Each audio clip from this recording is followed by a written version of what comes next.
tous, bienvenue pour un nouveau numéro de Geek en série. J'espère que vous allez bien, en tout cas, nous ça va. Mon petit James, comment vas-tu ? Ça va, je suis en train de manger. Ouais, c'est pour ça que je pensais que tu allais bien. Elle me fait enregistrer au réveil, donc je déjeune. Au réveil. Bah quoi Voilà, oui, on vous explique un peu notre pote, c'est que cette semaine, on a des travaux, là où nous enregistrons.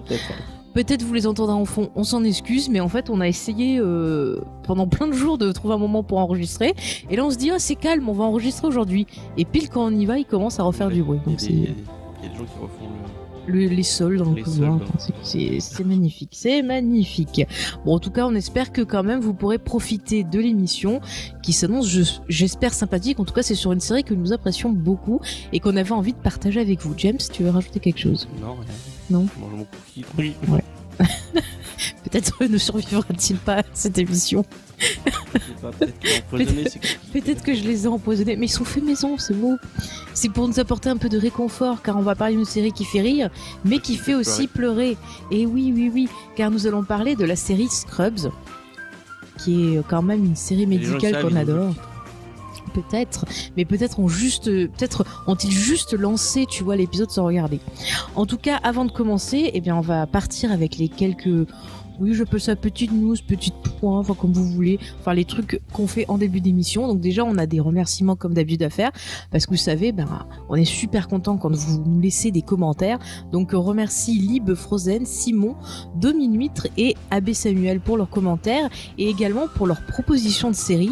Et attention, les choses commencent à devenir sérieuses car nous avons 2 ex-aequo en tête. Attention, il s'agit de 2 très bonnes séries. Il s'agit des séries Twin Peaks et Game of Thrones. Les gens ils vont croire que je suis tout le temps en train de râler, mais moi j'ai pas envie de regarder Twin Peaks, c'est trop compliqué. Franchement, si tu me Mais James, non, mais Twin Peaks c'est vraiment trop compliqué. Et c'est pas grave, tu en parleras puis au bout d'un moment. J'ai regardé juste le pilote, je me suis dit oh non, c'est pas pour moi, c'est trop compliqué. Mais c'est pas compliqué, faut rentrer dedans, c'est tout. Oh, mais non, c'est très bien Twin Peaks. Oh là là là.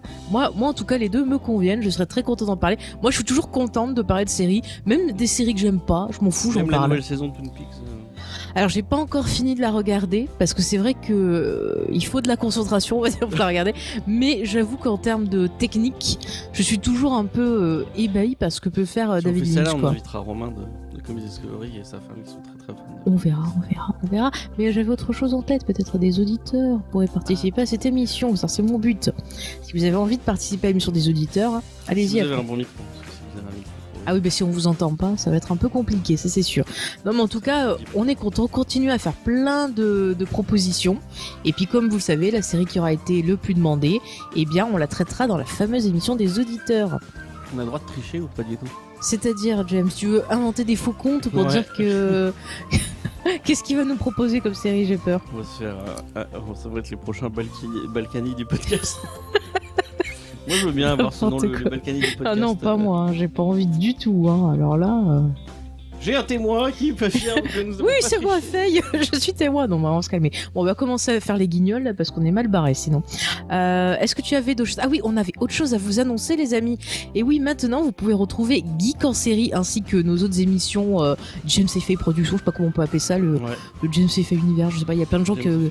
D'ailleurs, vous pouvez nous donner des noms. Si vous voulez donner un nom à la communauté, faites-vous plaisir. Pour on en est, on s'y retrouvera plus. Mais en tout cas, la grande nouvelle, c'est que maintenant, toutes nos émissions sont disponibles sur Spotify. Donc ça c'est plutôt pas mal. Ça fait un moment qu'on l'avait envoyé plusieurs mails et là ils ont enfin lancé un formulaire pour ajouter les podcasts qui est beaucoup mieux que ce qu'ils avaient avant où ils répondaient pas. Vous avez dû le voir, il y a tous vos podcasts préférés qui sont sur Spotify. En un jour ils sont tous arrivés sur Spotify. Ouais, mais c'est super pratique en tout cas. Voilà, n'hésitez pas à partager l'émission, à vous abonner. Pour la musique et du coup ça va m'arranger. Il y a plein de podcasts maintenant que je pourrais suivre sur Spotify. Vous pouvez vous abonner maintenant aussi sur Spotify pour avoir les notifications. Je crois que vous pouvez même mettre des notes, je crois. J'ai pas bien regardé, mais vous verrez. En tout cas, c'est bien. On est partout. On le rappelle, on est aussi sur Deezer. On est sur Apple Podcast, Google Podcast, toutes vos applis préférées, les enfants. C'est fantastique. YouTube. On est partout. Est-ce qu'on avait autre chose à annoncer ou on peut partir dans le thème du jour ? Moi, j'annonce que les cookies de Faye sont très bons et que je viens de finir mon café. Donc on peut partir. Ah ouais, c'est magnifique. On sera tout. Hein, ouais. Bon voilà, je fais des bons cookies. Écoutez, si vous voulez la recette, n'hésitez pas à me contacter. Voilà, c'est l'émission de l'amour. Des bons cookies. C'est le matin, je suis désolé. On est déchaînés aujourd'hui. Donc, mon petit James, nous allons parler de la série Scrubs. Donc, une série qui a été créée en 2001 par Bill Lawrence. Alors, Bill Lawrence, on le connaît parce que c'est aussi le créateur de l'excellente série Spin City avec Michael J. Fox. J'aime beaucoup cette série, elle est vraiment. Ouais. D'ailleurs, on va la retrouve. faire, Ouais, on la fera, tiens. Moi, j'aime moins la partie avec Charlie Sheen. Ah bon, moi je trouvais ça pas mal. Tu vois, j'avais des doutes au début, mais je trouve que Charlie Sheen quand même c'était pas mal. Bon après, c'est sûr que sur la longueur, bon on en reparlera quand on le fera, mais. Il y a pas Heather Locklear aussi, non? Heather Locklear, justement, qui arrive sur la dernière saison, il me semble, de Michael J. Fox et qui finit. Oh non, bien. Oui, ça va. Enfin, la série était marrant. J'aimais beaucoup le maire. Le maire, il est cool. Ouais, il ouais. est dans plein de séries, lui. Et d'ailleurs, justement, le casting de cette série, on peut le voir en guest star dans différents épisodes. Il y a notamment Michael J. Fox aussi qui est venu. Il y a le maire, il y a le mec noir, tu sais, qui s'occupe de la pub, je crois, ou de la. Je sais plus ce qu'il faisait. Il était pas gay dans la série, il me semble, dans Spin City. Oui, il était gay dans Spin City. Voilà. Et là, il fait le frère. Non, un pote à. Un pote de Dr. Cox, voilà. Enfin, bref, on peut voir tout le monde, donc c'est pas mal. Oui, voilà. Merci, James. Donc, Monsieur Laurence a aussi créé la série Cougarton. Bon, en même temps, Charlie Sheen, il a des problèmes. Mais il y a Heather Locklear aussi. Ouais, tout à fait. Donc, je disais, il a aussi fait Cougarton. Ouais. Il a été... Ah, attention, James, tu vas tomber des nues. Sais-tu qu'il a été scénariste sur un épisode de La Nounou d'Enfer? Oh mon Dieu. Ça y est, tu l'aimes plus maintenant, tu le penses plus. Je déteste tout ce qu'il a fait. Et il a travaillé également sur la série Rush Hour. Ouais, il y a une série Rush Hour, je sais pas si elle continue, mais c'était pas terrible. Il y avait pourtant le mec que j'aime bien, tu sais, qui est dans Star Trek, l'asiatique. Ah oui. Je l'aime bien, je retrouve plus son nom. Excusez-moi, je retrouve plus son nom. Si vous le retrouvez, vous nous envoyez un message. Mais il fait du kung-fu, lui? Je sais pas. Parce que Rush Hour, c'est comme il est censé avoir un peu de kung-fu, non? Bah, non, ça dépend des fois. Enfin, je sais pas si c'est un artiste martial, mais comme disons l'Arme Fatale, ils ont pris juste le nom, puis après ils font des formes. Non, mais dans les combats, t'as des combats, mais je veux dire, je sais pas si c'est un artiste martial. C'est ça que je voulais dire. Je pense pas qu'il soit. Pas, ouais. Il a juste dû apprendre les coups comme ça pour la série. C'est le mec qui est dans. Qui était dans le Charmed. Avec Harold et Kumar aussi. Oui, voilà, c'est lui. Voilà. J'aime bien cet acteur. Tu le vois souvent dans plein de séries comme ça. Ouais, donc du coup voilà, donc la série, comme je disais, donc a été créée en 2001. Il y a, alors officiellement, on dit qu'il y a 9 saisons, mais je vais vous expliquer pourquoi. Pour nous, on va dire qu'il y a 8 saisons et un spin-off. C'est important de préciser pourquoi, qu'est-ce qui s'est passé, qu'est-ce que c'est.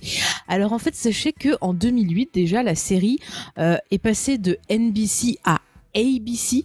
Donc ils ont changé une lettre au début pour des histoires de droit et autres. Et en fait, à la fin de la 8e saison, qui était ce qu'avaient prévu Bill Lawrence et Zach Braff qui voulaient arrêter la série, eux, ils avaient dit, voilà, ça sera la fin de la série. Mais ABC a dit ah non, les saisons elles marchent, allez on va faire une saison de plus. Mais vu que c'est comme ça, voilà, et vu que c'est comme ça, ils ont dit bon, on va virer pratiquement tout le monde du casting, on va garder que le Dr. Cox, donc bon, on vous présentera les acteurs après. On va garder on parlera peut-être après au niveau des persos, ouais, on en parlera un peu plus tard. Enfin bon, c'est pour expliquer. Donc en gros, ils ont viré pratiquement tout le monde et ils ont fait une série avec de nouveaux personnages qui se passent dans un autre décor et qui n'a rien à voir avec le reste. C'est pour ça que je la mets à part. Sachez aussi qu'également il y a eu des petits soucis au niveau de la diffusion, au niveau de la saison 7 qui est passée en plein milieu de la fameuse grève des scénaristes. Ah oui. Donc cette saison, elle est plus courte. Quelle année, c'était, il me semble, c'était au début de ABC, donc c'était 2008, il me semble. Okay. À peu près 2007-2008. Et en fait, donc cette saison est plus courte et il y a un problème aussi dans l'ordre de diffusion des épisodes. Il y a des épisodes qui ont été inversés en fait. Et ça s'est fait pendant la diffusion de la télé, mais aussi dans les DVD. Vous avez les 2 derniers épisodes qui sont inversés. Voilà. Pour la précision, je l'explique parce qu'il se passe. Ah oui, il n'y a pas un personnage qui revient. Non, parce qu'en fait, dans la fin de la saison 7, il y a un personnage qui quitte ses fonctions. Et dans l'épisode d'après, on le voit qui est toujours là. Donc c'était pas logique. Ouais. Et je sais que ça a perturbé les gens. Donc voilà, en gros, un peu pour l'historique, on va dire, de la série. Pour des petits faits, sachez que la série, ce qui était cool, c'est qu'elle a été tournée dans un ancien hôpital désaffecté. Donc du coup ils avaient un vrai hôpital pour jouer justement l'hôpital du Sacré-Cœur parce que justement Bill Lawrence, excusez-moi j'ai un trou, voulait en fait un vrai hôpital parce qu'il trouvait que les hôpitaux dans les séries faisaient pas assez crédibles. Donc c'est vrai que ça joue un peu, je trouve, le décor de l'hôpital. On en parlera un peu plus tard, mais l'hôpital est vraiment une entité dans cette série. Ouais. Donc ça va être intéressant. C'est vrai que c'est différent. Enfin, il a un aspect. Je pense qu'il. On va le détailler. On parlera plus tard, mais je pense que Scrubs a vraiment renouvelé et changé la façon de faire des séries médicales. Depuis Scrubs, t'as vraiment. Quand tu regardes j'allais dire Urgence, oui. C'était pas. Il y avait Urgence, quand même, si, il y avait un côté plus réaliste que d'autres séries avant. Et il y avait. Tu penses à quoi comme. Bon, après, moi, après, tu vois, les séries que je regardais, c'était genre Chicago Hop. Je sais pas si tu te rappelles cette série. C'était une série où il y avait Mandy Paquin dedans. Et c'était très, tu vois, moi, je pensais à pathos, quoi, en fait. La série d'horreur où il y a Kingdom Hospital. Ouais, voilà. Oui, là c'est pas pareil. Oui, qui a été produite, il me semble, et les scénarios écrits par Stephen King pour la version américaine, qui était une adaptation d'une série de Lars von Trier. Ok. Voilà. Je savais pas. Bah si. D'ailleurs, c'est vrai que je fais un petit coucou, mais on en reparlera dans une prochaine émission au podcast Geek et Légende qui ont fait un numéro sur Stephen King et justement qui avait rappelé qu'à l'époque ils avaient passé les deux séries en parallèle. Une sur Arte et une sur A6. Je savais pas. Ouais, j'avais regardé les deux, ouais. Et j'avais bien aimé les deux. Elle était bien.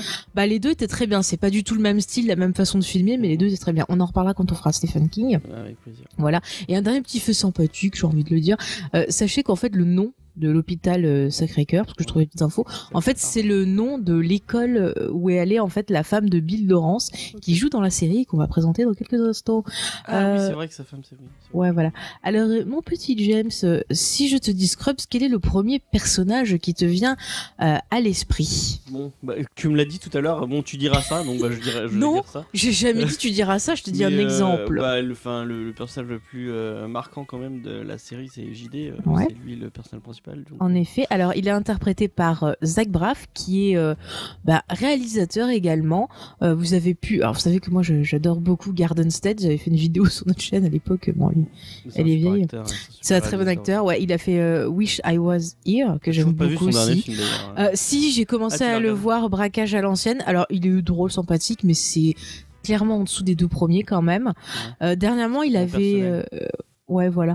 Dernièrement, il avait réalisé une série où il jouait aussi dedans qui s'appelait Alex Inc. Voilà, où c'est un mec qui faisait du podcast. Ça a pas marché. Alors, je l'avais regardé. La série était sympathique. Il y avait, tu vois, une ambiance un peu feel good. Mais je sais pas, il manquait quelque chose. J'étais un peu. Moi, j'ai eu l'impression que c'était peut-être un peu trop lisse, un peu trop. Ouais, je sais pas, il manquait un brin de folie, je sais pas. Pourtant le casting était bon. Avec lui, il y a la fille qui doublait la fille qui doublait Sabine dans Star Wars Rebelle et qui joue aussi dans The Good Place, Tira quelque chose. Excusez-moi, je retiens pas les noms, j'ai pas noté. Bon bref, j'aime beaucoup cette actrice quoi, voilà. Et j'étais triste. Sinon après, on a pu le voir dans plein d'autres séries. Il a fait également du doublage. Par exemple, c'est lui qui double le personnage principal de Chicken Little. Ah ouais. Voilà. Et vous avez pu aussi l'apercevoir dans le film de Sam Raimi, Le Monde Fantastique d'Oz, où il double singe. Ah oui, c'est vrai. Et on l'aperçoit au début du film. Donc, qu'est-ce qu'on peut dire sur JD, James, pour présenter le personnage? Non, faut pas dire ça. C'est un petit jeune. Qui est un peu spécial, qui est un petit jeune, qui a son espèce de nerd. Donc, on vous l'a dit, c'est une série médicale, donc tiens, fais-nous un petit pitch peut-être avant et on repart sur. Alors, c'est la vie des internes. Du Sacré-Cœur. Des internes plus. On n'est pas dans Grey's Anatomy. Il n'y a pas un seul service. Vous verrez vraiment tous les services et tout ce qui se passe dans l'hôpital. C'est la vie de l'hôpital du Sacré-Cœur, mais c'est plus concentré sur c'est un interne en particulier qui est JD. Ouais, le docteur John Dorian. John Dorian, qui est interne général, donc lui il fait pas de la chirurgie, il fait vraiment du diagnostic. Du diagnostic et du général. C'est lui qui gère les urgences, il gère les trucs comme ça. Et après, c'est lui qui va te dire bon, toi tu vas en chirurgie, toi tu fais autre chose. Donc voilà. Après, il a toute une bande de potes. Il arrive dans cet hôpital au début, le premier épisode. Il arrive dans l'hôpital en tant qu'interne et on va voir son évolution et l'évolution de tous les gens qui sont avec lui. C'est une série qui est très drôle. Et qui est là, on reste sur le personnage. Ouais, oui. On va partir après sur la série en elle-même. Une des spécificités de cette série, c'est que c'est tout raconté du point de vue de John Dorian, enfin de JD du coup. Et il y a beaucoup de moments où il va s'imaginer des trucs Et en fait, les trucs qu'il imagine, on va les voir en vrai. Par exemple, genre un moment, des fois, il s'imagine en Batman et Robin, et voilà. on va le voir habillé en Batman et Robin.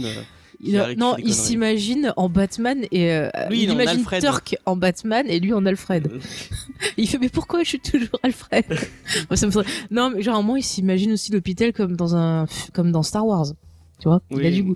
Non, mais c'est intéressant parce qu'en fait, son imagination, j'ai l'impression que c'est un peu un moyen de résister face à tout ce qu'il affronte, peut-être depuis toujours, quoi.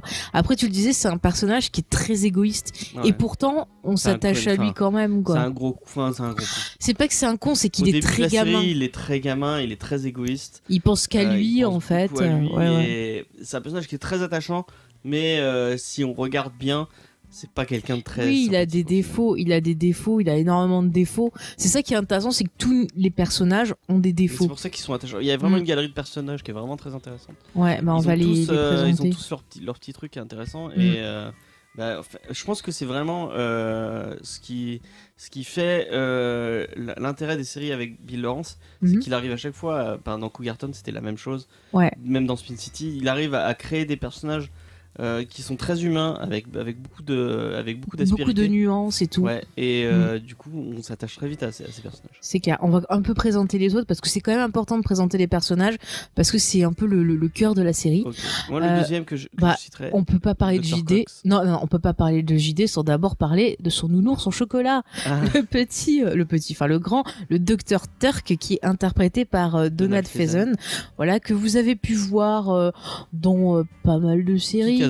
Par exemple dans Sabrina, ça c'est un film. En série, il a joué dans Sabrina, dans Clueless, il a fait aussi le film, me semble-t-il. On l'a vu aussi dans Robot Chicken Star Wars, et il va faire une voix dans la prochaine série Star Wars. Enfin, on l'a entendu. Et il va faire une voix dans la prochaine série Star Wars Resistance. J'aime beaucoup. On l'a vu récemment aussi dans la série The Exes, qui était pas trop mal, où en gros, il faisait un gars qui habitait avec deux autres gars dans une maison, ils étaient tous divorcés, et en fait, ils avaient une amie, je crois que c'était leur voisine qui était avocate, ou je sais plus quoi, et ils s'entendaient bien avec, et puis bon, il y avait plein d'histoires et tout, c'était plutôt sympathique comme série. Ouais, voilà. Sans plus. J'aime bien Donald Faison, c'est un acteur sympathique. Il a beaucoup de talent. Hein. Et comme Zach Braff, il a vraiment un capital sympathie. Tu sens que c'est un mec sympa. C'est ça. Un qui a regardé, on part un peu dans le privé, mais son Instagram avec. Ils sont super amis en plus, vraiment. Ils font tout le temps des photos marrantes. C'est ça, Zach Braff est le parrain de ses gosses. Enfin, je trouve ça super touchant. Et donc Turk, qui joue le meilleur ami de JD, qui se connaissent depuis la fac, je crois. Oui. Et ils sont très très amis. Même depuis le lycée, je crois. Non, je crois que c'est depuis la fac. Non, oui, t'as raison, c'est depuis la fac, oui. Ils sont ont une amitié très fusionnelle. Voilà, je pense que ce qui qualifie leur amitié, par exemple, c'est une chanson qu'ils chantent dans l'épisode musical qui s'appelle Guy Love. Ouais. Voilà, je vous renvoie à cette chanson, ça résume plutôt très bien. Magnifique chanson. Je crois que c'est un des meilleurs épisodes. On en parlera parce qu'il faut en parler de cet épisode musical. Du coup, qu'est-ce que j'étais en train de dire? Oui, Turk. Turk, c'est un interne en chirurgie, donc c'est quelqu'un qui découpe des gens, qui aime ça. C'est quelqu'un qui est très compétitif, qui se voit un peu comme un Superman, un super-héros. D'ailleurs, bon après, je sais que l'acteur il a ce tatouage-là, mais il a un tatouage où il y a le symbole de Superman, et je trouve que ça correspond vachement bien à son personnage, quoi. Ouais. Mais en même temps, il est compétitif, mais il est vachement humain aussi, parce que il a pas du tout ce complexe qu'ont les chirurgiens. C'est-à-dire qu'il redescend très vite, dès qu'il pourrait prendre la grosse tête ou autre, il y a toujours un truc qui va le faire réfléchir, quoi. Il va vite on va le voir comme quelqu'un de très très Superman, très très fort et tout. Et très vite dans la série, je spoil un tout petit peu, il va avoir du Après, diabète. la série a fêté ses 17 ans dernièrement, donc. Il va avoir du diabète, et du coup, on va le voir avec des faiblesses et avec des moments de moins forts et plus dans la tristesse, où on voit que c'est quelqu'un qui a plusieurs facettes et qui est pas que un mec super compétent. C'est ça. Puis même on voit que l'influence de JD c'est important sur lui, parce que JD lui c'est quelqu'un qui va s'impliquer avec ses malades, et du coup en fait en le voyant s'impliquer, il va le pousser, il va dire fais comme moi et tout. Lui il va faire pareil, et il va voir que ça va lui apporter un plus, et que ça va aider aussi dans sa carrière, et puis il va comprendre en fait que c'est important d'avoir un lien avec les patients aussi, donc ça c'est super. La relation JD-Turk est vraiment très belle. Ouais. C'est une belle relation d'amitié. Une belle relation d'amitié. c'est un des celles de la série qui sont très drôles et ils partent souvent dans des délires. C'est ça. Le Eagle Je suis un ail. Les gens qui ont vu la série comprendront. C'est très cool. Pardon. Oui. Ensuite, tu voulais parler du Dr Cox, qui est quand même un autre personnage très fort. Alors, il est joué par John C. McGinley, si je prononce bien. Donc lui, on l'a vu dans pas mal de grands films. Oui, dans Point Break. Merci James, je sens ton excitation. Ouais. On l'a vu aussi dans Platoon, dans Wall Street, dans Highlander 2. Dans Seven, il est apparu dans Identity. Et en ce moment, il est dans la série Stan Against Evil, que je vous avais parlé il y a un petit moment. Il est dans un film c'est de James Gunn ou de... Tu sais, le truc où ils sont dans un immeuble et qu'il y a un espèce de truc où ils vont tous se casser la gueule. Ils vont se casser la gueule dans un immeuble. Ils vont s'entretuer. Le syndrome de je sais pas quoi. Merde. Ah oui. Il est pas sorti en... Excusez-moi, je m'étouffe. Oui, je voulais trop le voir. C'est produit par James Gunn et je sais plus qui. C'est produit par James Gunn, je crois que c'était réalisé par James Gunn. Non, il le produit avec. C'est pas un truc de Drew Goddard ou je sais plus. Peut-être, ouais. Mais j'avais vu la bande, ça a trop bien. C'est des gens en fait qui vont se bastonner entre collègues. Ouais. Et je sais qu'il est pas sorti chez nous, mais je crois que c'est trouvable sur les internets. Je crois que c'est. Je le cherche. Je veux trop le voir. Si vous avez un lien, vous m'appelez. Ouais, ça a l'air très sympa. Moi, c'est un acteur que j'aime beaucoup. On l'a vu dans plein de. Il a vraiment une tête. Il est très charismatique et il a une tête très reconnaissable. Surtout, ça dépend selon la coupe de cheveux qu'il a. Ça va beaucoup changer au fur des épisodes. Des fois, il se rase la tête. Des fois, enfin, il est très très cool. Il est très charismatique. Son personnage, c'est le Dr Cox. c'est il a des mentor, problèmes aussi. Le mentor de. Oui, le mentor. Pourquoi il dit mentor? C'est mentor. Je sais pas pourquoi il dit mentor. Enfin bon. C'est le mentor de JD. Donc lui aussi c'est un docteur généraliste. Au début je crois qu'il n'est pas chef du service. Mais non, il est juste docteur. Après il devient chef des internes. Enfin après il monte. Il va monter au fur et à mesure. C'est vraiment l'image du père pour JD. Mais c'est quelqu'un qui est quand même vachement colérique, qui est très très bon dans son métier, qui est vachement colérique, qui a un côté un peu Dr House en disant que il n'hésite pas à s'engueuler avec ses patients. Dr House, mais qui s'implique beaucoup plus dans la vie de ses patients. C'est quelqu'un qui à mon avis a beaucoup d'empathie, peut-être un peu trop. Et du coup, c'est quelqu'un qui a eu aussi une enfance difficile. On le sous-entend à plusieurs moments dans la série. Son père apparemment le battait, était très religieux, donc il s'est un peu construit à l'opposé de ça. C'est quelqu'un qui est beaucoup dans l'autodestruction aussi au début. Dans l'agressif, il est tout le temps agressif, mais en fait derrière ça il cache quelqu'un de très humain et on va le voir au fur et à mesure avec JD. Et il évolue par rapport à sa situation familiale, à plein de choses qui vont lui arriver, c'est-à-dire il va être père, et ça va changer quelque chose en lui. Sa femme est vraiment très bien. Sa femme, j'adore. Jordan, je l'adore. Voilà. Non mais c'est un perso moi qui m'a beaucoup touché parce que quand on voit ce personnage qui craque, c'est très très dur parce que vraiment on a l'impression que il peut tout faire, que c'est vraiment c'est vrai que c'est vraiment pas un modèle mais il est charismatique et les épisodes où il craque, ça me fait pleurer. Le wiki, je me souvenais plus de son nom, c'est Perceval Ulysse Cox. Ouais. Donc Perry Cox pour les intimes. Bah tu m'étonnes qu'il préfère se faire appeler Perry. Non mais c'est vrai, moi c'est un perso, il m'a fait pleurer mais plein de fois. Je veux dire, il y a un épisode avec Brandon Fraser. Bon, il revient plusieurs fois dans la série, Brandon Fraser, mais il y a un épisode qui est vraiment tourné magistralement. Ouais. On en parlera après. On en parlera un peu plus tard, mais il faut vraiment en parler de cet épisode parce que c'est un bijou en termes d'écriture et de réalisation. Quoi. Mais c'est vraiment un personnage très très très chouette et qui va apprendre beaucoup de choses à JD et qui malgré ses airs un peu un peu bourru, un peu viriliste, un peu mec viril à tout prix. Ouais. C'est quelqu'un qui a beaucoup de failles et beaucoup de comment dire. De fêlure. Ouais, je suis un homme, mais j'ai des fêlures. Mais non, il est très cool. Vraiment, c'est un personnage. Bon, on l'aime. On va vous en parler en situation, choses comme ça. Non, on a parlé que de femmes. Je pense que c'est intéressant de. Que d'hommes, tu veux dire. Tu veux parler de femmes. Je vais le refaire. Est-ce que tu veux qu'on parle de Carla ou de Jordan? Moi j'aurais parlé de Jordan. Non, putain merde. Ah, tu veux d'abord finir avec le docteur Calso avec les grosses têtes pensantes? Non, parce qu'on a parlé beaucoup de mecs. Oui. Et bah, je te disais ce que je vais tu parler veux pas. d'Eliott quand même. Ah oui, Elliot. Oui, on peut en parler d'Elliot, donc, Elliot tout à fait. Reed, Alors attends, je te joué prends mon par, papier. J'ai Sarah le nom. Chalke. Oui, voilà, Sarah Chalke qu'on a pu voir notamment dans la série Roseanne, parce qu'en fait, elle avait été castée pour reprendre le rôle de la fille aînée dans Roseanne. Ah ouais. Voilà, on l'a vu dans Cougarton, How I Met Your Mother, tout à fait. Et elle a la particularité, ça c'est super intéressant, elle parle couramment français et allemand, et ils s'en servent dans la série. Par exemple, dans Scrubs, il y a un moment, elle doit traduire des trucs en allemand et tout ça. Ouais. Et dans Cougarton, elle parle en français à un moment aussi. Ok, mais c'est pas la VF qui a Non, c'est elle parle. Non, parce que quand j'ai vu en VO, elle parle aussi en allemand. Avec l'épisode avec les ballons et tout, sinon ça n'a pas d'intérêt qu'ils mettent la chanson en allemand. C'est vrai. Donc Elliott Reed, c'est aussi une interne. J'adore. Qui arrive en même temps que JD. C'est un peu au début, ça va être un peu la compétition entre JD et Elliott et une espèce de love interest. Au final, ça va être plus que ça. Ça va vraiment être un personnage qui va prendre de l'ampleur et qui va être aussi intéressant que JD ou Turk. Donc c'est une fille qui a beaucoup de problèmes, elle aussi, qui a une timidité maladive, qui a beaucoup d'angoisse. Qui a beaucoup d'angoisse. Elle me fait beaucoup penser à Faye. C'est un peu Elliott. Fais gaffe à ce que tu dis. C'est un peu une Monica en fait, mais en moins sûr d'elle. Mais après, tu vois aussi, c'est son éducation, c'est-à-dire que, ok, elle vient d'une famille riche, mais elle a des parents qui sont pas occupés d'elle et une mère qui passe son temps à la rabaisser, donc elle a vraiment zéro confiance en elle. Oui, qui a un gros fantasme avec les voleurs de pommes. Mais je pense que c'est lié à sa mère, ça. Ben, c'est ça, ce qu'il y avait un truc qu'ils habitaient à côté d'un verger, je sais pas quoi, donc, enfin bon. Elle oblige, à un moment, elle oblige ses amants à toujours faire le voleur de pommes. Plusieurs de ses amants à faire les voleurs de pommes. Faire le voleur de pommes, ouais, c'est assez drôle. Et JD avec une moustache. Excusez-moi. Parce qu'en fait, elle oblige même JD à participer au fantasme.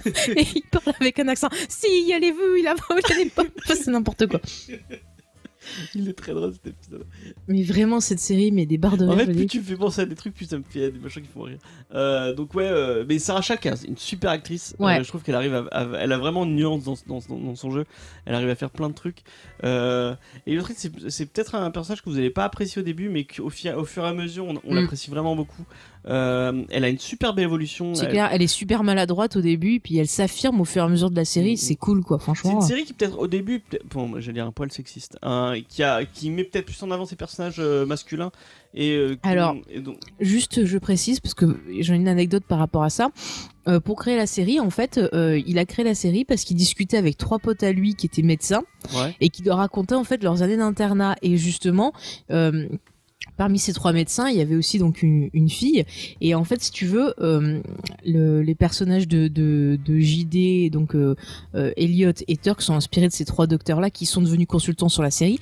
Et ce qui est marrant, il me semble, c'est que la personne qui a inspiré Elliot et la personne qui a inspiré Turk, qui sont mariés ensemble dans la vie, je crois.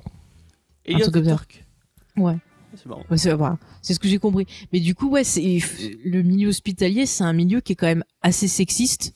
De je veux base, dire, quoi. même la série au début, elle met très en avant ses personnages masculins. Parce que et au fur et à mesure, il y a des personnages féminins qui vont devenir importants, dont Elliot. Mais les personnages féminins dans Scrubs, justement, c'est des personnages très forts. Ouais. On a le personnage de Carla qui est une femme, tu vois, qui est sûre d'elle, qui s'assume.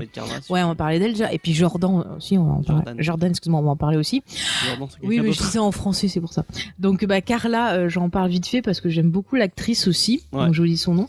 Elle est interprétée par Judy Reyes, que vous avez pu voir notamment dans la série Devious Made et notamment aussi dans Jane the Virgin. Devious Made, c'est pas le truc de Mark Sheridan?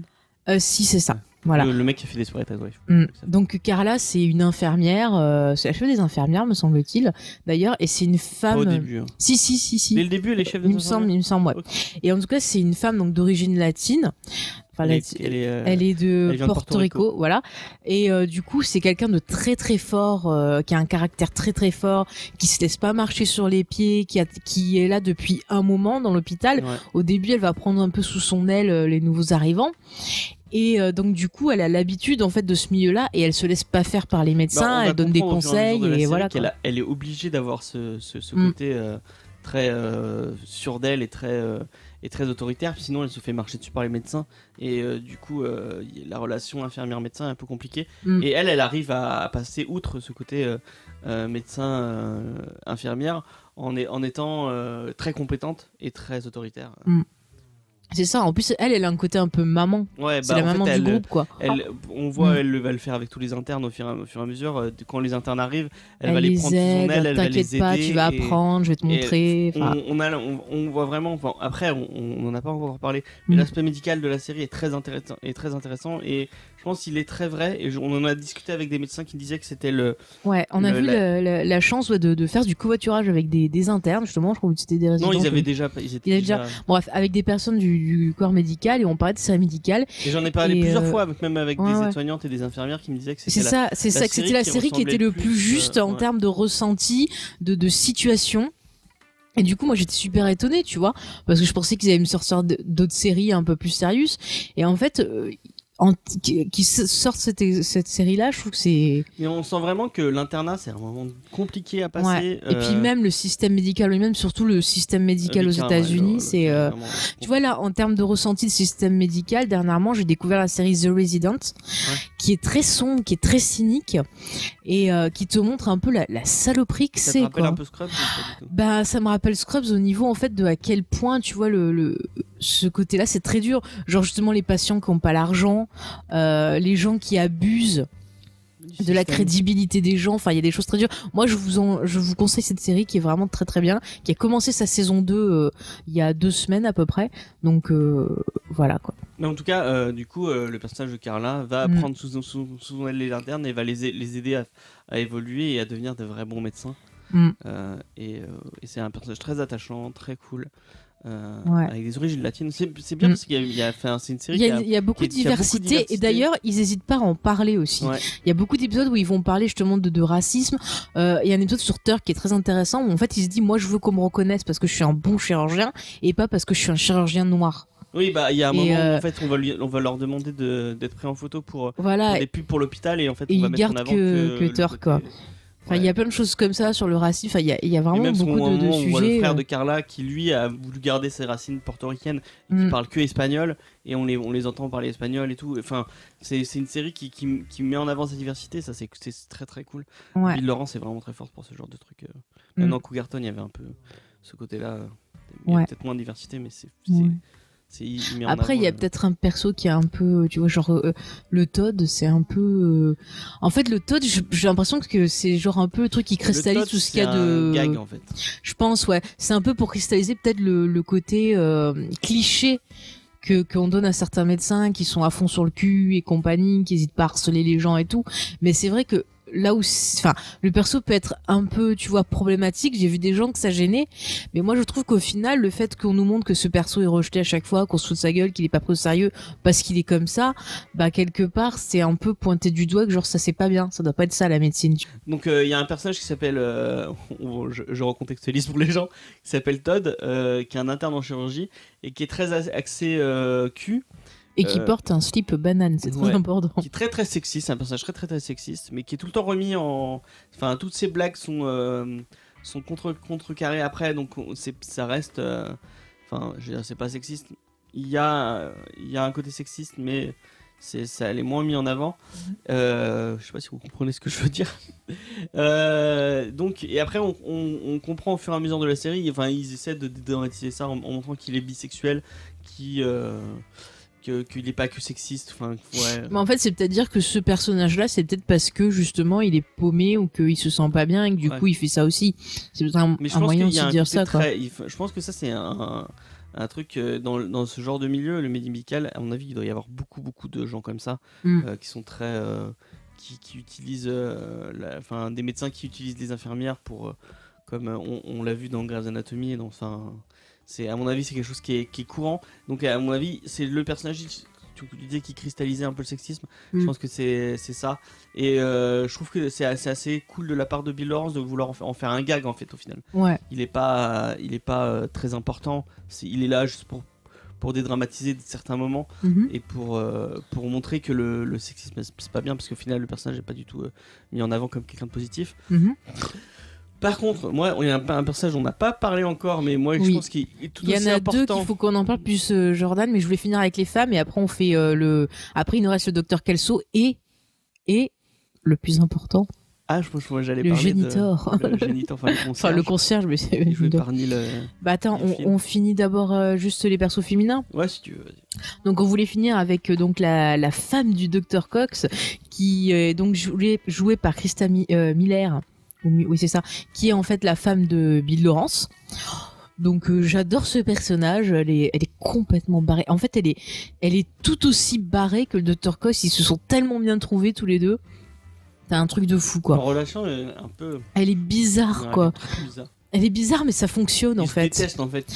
Ils se détestent, ils se passent leur temps. Sauf fait, au début de la série, donc elle est présentée comme son ex-femme. Parce que visiblement, la vie mariée, c'était pas pour eux. Et en fait, ils s'entendent mieux en n'étant pas mariés, en fait. Ouais. C'est un peu bizarre. On a l'impression qu'elle aussi, elle a dû avoir une éducation un peu particulière, je sais pas. Et en fait, elle est... Ça explique pas mal. Voilà. Et son frère, c'est Brendan Fraser. Ah oui, c'est vrai, j'avais oublié. Voilà. Et donc elle est un peu genre, elle fait partie du conseil en gros de l'hôpital, quoi. Et elle est complètement barrée. C'est genre la méchante sorcière de l'Ouest. Souvent on la compare à une sorcière.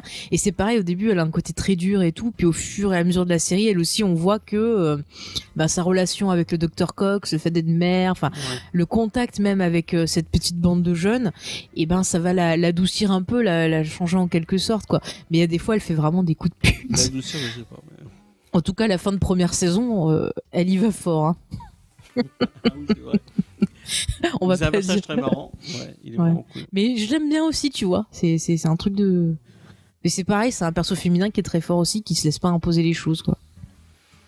Alors James, tu voulais parler... Est-ce qu'on fait le Dr Kelso avant ? Tu sais qu'il y a 2 pouces. Et qui sont faux. Bob Kelso. J'adore Bob Kelso. Alors Bob Kelso...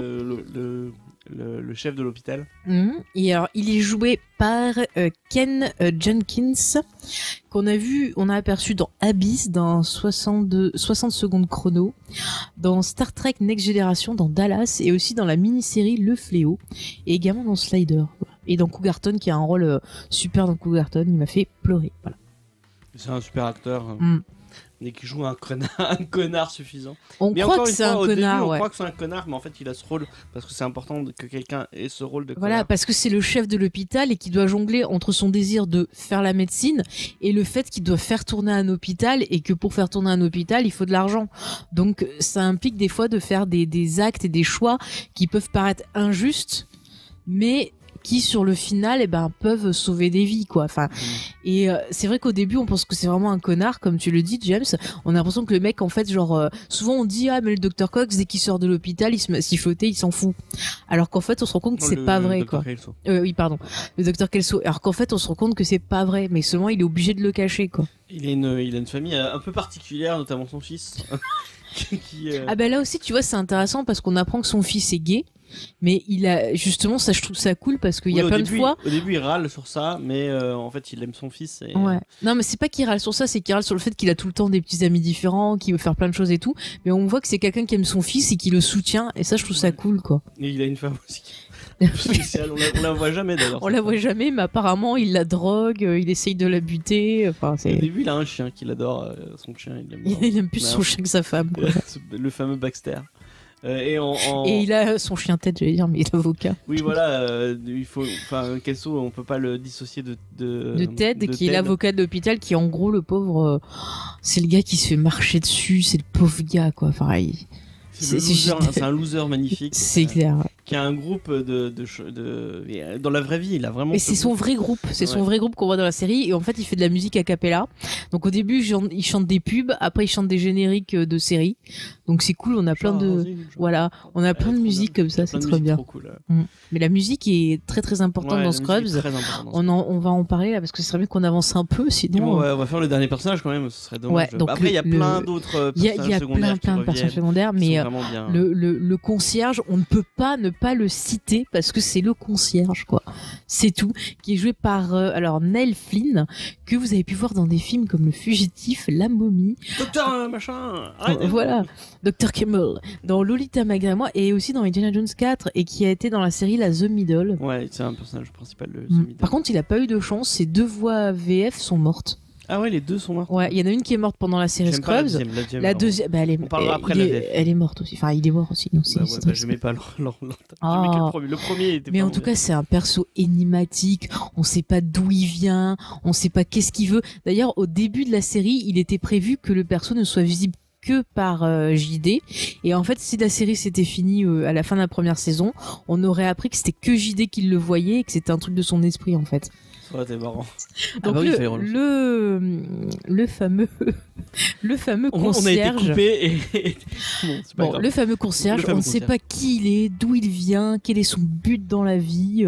Il raconte des tas d'histoires bizarroïdes, donc comme quoi il aurait une maman sœur, une femme qui aurait que 3 doigts, enfin plein d'histoires fantastiques. On ne sait pas qui il est. Tu disais avant qu'on coupe, avant qu'on soit coupé, c'est de faire chier JD. De faire chier JD parce que au début de la série, en fait, il est en train de trifouiller une porte et il y a JD qui lui dit peut-être qu'il y a quelqu'un qui a mis un penny dedans, et il lui dit si je trouve un penny, c'est forcément vous. C'est forcément vous. Et en fait non, c'est pas lui, mais du coup lui il va lui faire croire que c'est lui, et pendant toute la série il va tout faire pour le faire chier. Il va inventer plein de trucs pour le...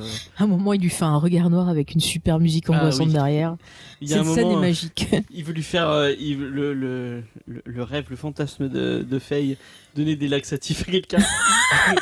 Et à un moment, il le poursuit avec une tarte pendant tout l'épisode pour qu'il mange la tarte et tout. Et ce taré, à la fin, il goûte sa propre tarte pour que JD la mange. Parce que JD lui dit mais je vais pas la manger, je sais qu'elle est machine. Et lui, il mange la tarte, donc il va manger la tarte et tout. Et il dit mais pourquoi vous avez mangé la tarte aussi alors qu'ils sont tous les deux aux toilettes en train de se vider? Il a dit je m'en fous. Je m'en fiche, ça valait le coup. Je m'en fiche, ça valait le coup. Non mais ce mec est fou. Il y a un moment, il l'enferme pour ça. Il fait même peur au Dr Kelso quand même. Hein. Oui. Personne n'ose rien lui dire à ce mec, c'est un truc de fou. Il a une espèce de petite famille de gens parce qu'il est il est concierge, Il est concierge de l'hôpital, et en fait il y a tous les gens qui s'occupent de l'entretien. C'est une espèce de mafia. La cantine, c'est une espèce de mafia enfin c'est fou, c'est n'importe quoi. Après il a le groupe des remue-ménages comme ils les appellent, enfin en français.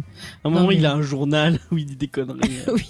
Il fait croire qu'il a fait une interview avec le Dr Cox. Mais c'est n'importe quoi. Mais voilà, c'est tous ces personnages complètement fous. C'est important de prendre du temps de vous en parler parce que c'est vraiment l'essence de la série. C'est eux qui vont nous permettre d'être touchés par les événements auxquels on va assister. Et c'est eux aussi qui vont nous permettre aussi de dédramatiser et de supporter ce qu'on voit, quoi. En fait, ouais, c'est une série qui a beaucoup de trucs très très absurdes et très très drôles. Mais en fait, d'ailleurs, on peut en parler de la construction d'un épisode. Ça touche des thématiques très tristes et très. Ouais. C'est-à-dire que c'est juste pour resituer, en fait, les épisodes sont construits. On a toujours JD qui va nous parler en voix off, qui va commenter ce qui se passe à l'hôpital, faire des fois des relations avec des éléments de pop culture ou autre, et il va lancer le thème de l'épisode et on va voir chaque personnage qui va vivre une situation qui va avoir un rapport avec le thème. Ouais. Donc ça peut être, je sais pas, la colère, ça peut être le fait d'accepter le deuil. Il y a plein de choses comme ça. La mort.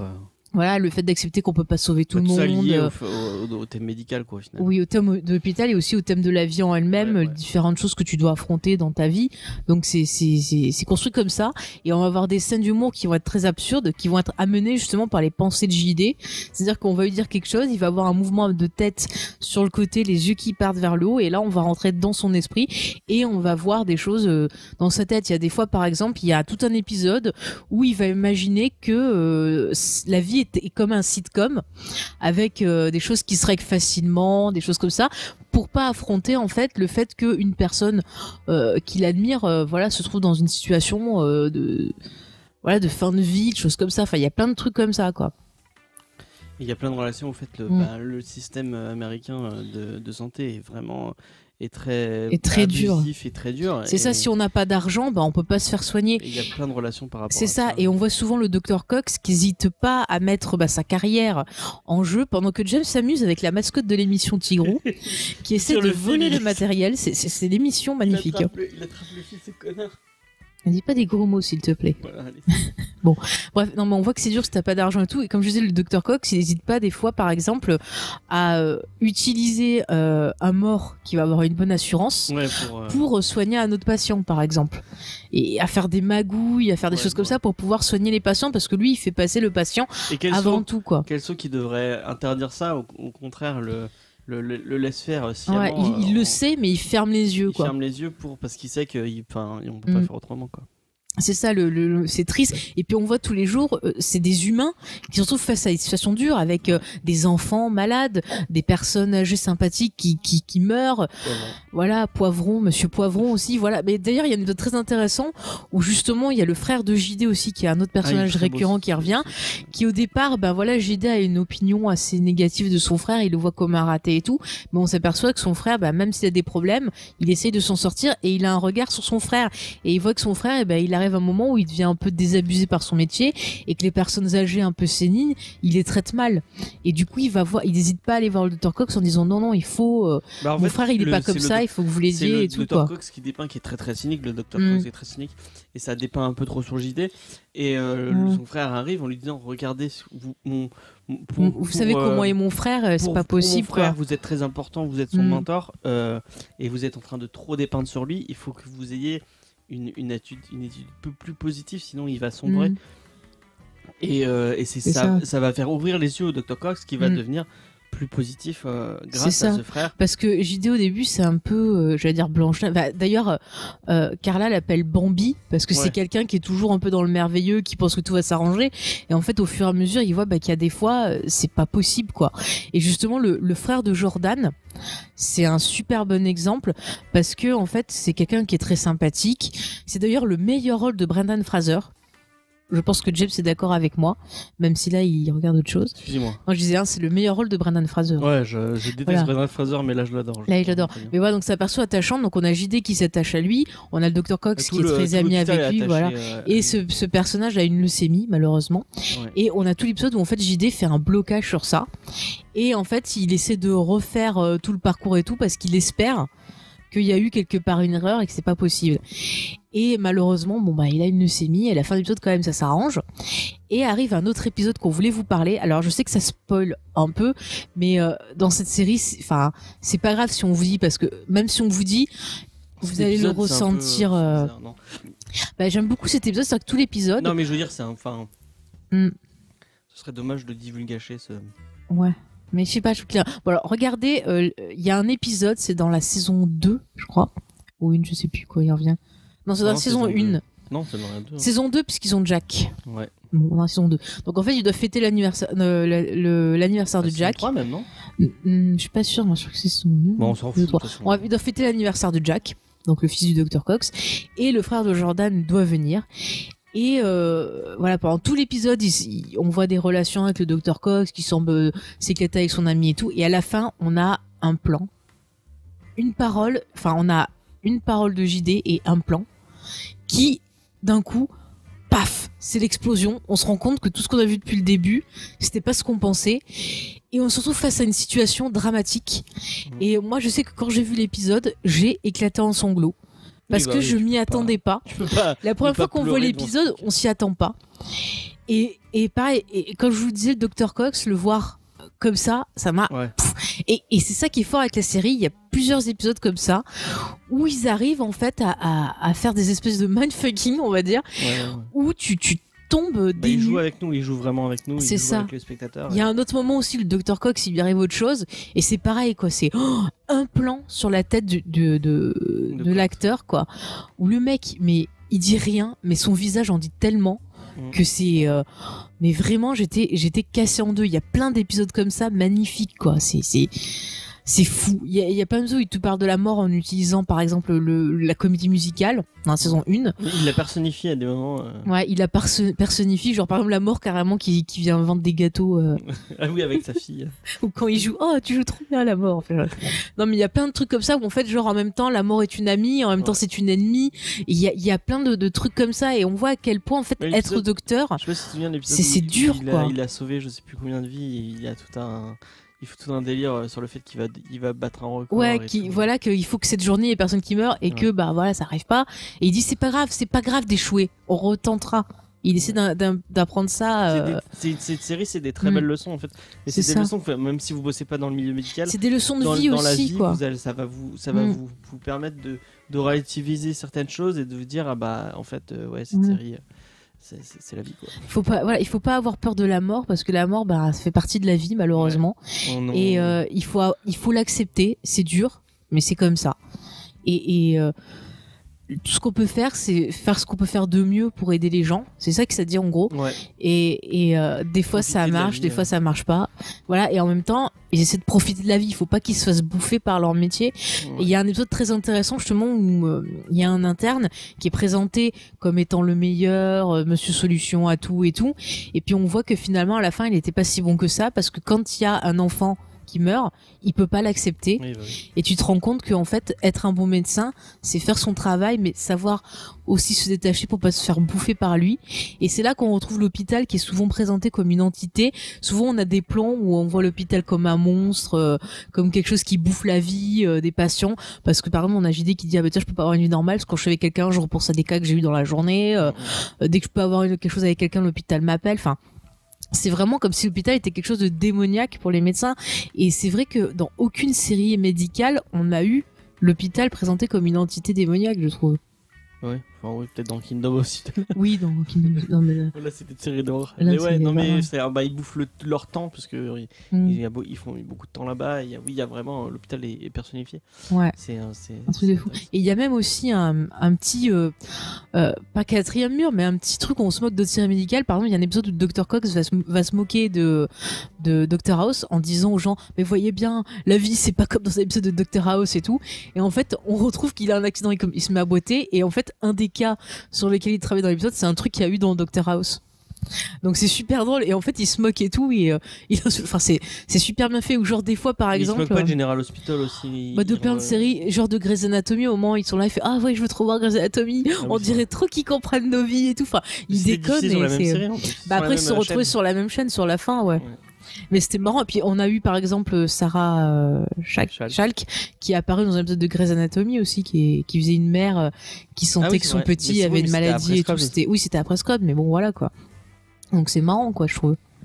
Et puis puis après dans le côté aussi médical mais aussi fait de façon sympathique, on a un fameux épisode musical James qui était durant la saison 6 et sais-tu, et je vous jure chers auditeurs, vous allez dire encore elle en parle, mais savez-vous qu'en fait c'est en voyant l'épisode musical de Buffy qu'ils ont eu l'idée, je te jure, parce que dans les scénaristes il y a de grands fans de comédie musicale et quand ils ont eu l'épisode de Buffy ils ont dit mais putain ça marche en série, on va faire ça, et ils ont trouvé une idée je trouve pas mal, c'est-à-dire que l'épisode commence avec une patiente qui tombe dans les pommes ou qui se fait taper dessus, je me rappelle plus, et quand elle se réveille en fait elle entend tout le monde qui chante autour d'elle, tout le monde lui parle en chantant et du coup l'épisode est de son point de vue à elle, donc quand les personnages sont loin de la femme ils parlent normalement, mais dès qu'ils arrivent devant ce patient là ils se mettent à chanter, donc on a des chansons fantastiques sur tout vient du caca par exemple, je le dis en français, sur Guy Love, la fameuse chanson voilà Between two guys. Bon, on va pas commencer à chanter, il va pleuvoir. Non, mais on a plein de chansons super décalées,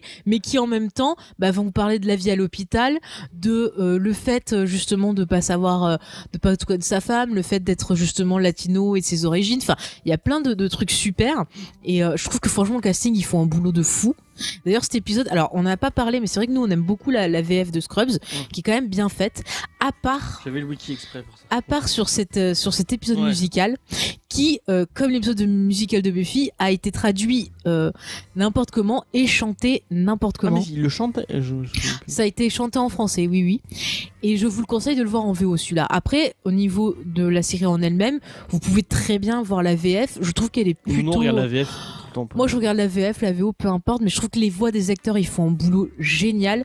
Justement l'acteur qui joue JD, que j'aime beaucoup cette voix. Alexis Thomasian. Voilà, Thomasian, qui est vraiment, mais il fait un boulot d'enfer. La voix du Dr. Cox, elle est géniale aussi. Il arrive à reproduire le rythme de. C'est Hervé Joly qui fait. Voilà, il arrive à reproduire justement le rythme, le débit de parole de l'acteur, l'intensité et tout. Je trouve que c'est vraiment du bon boulot. Après, au niveau des adaptations des gags, bon, des fois, c'est sûr qu'ils peuvent pas tout bien traduire et tout.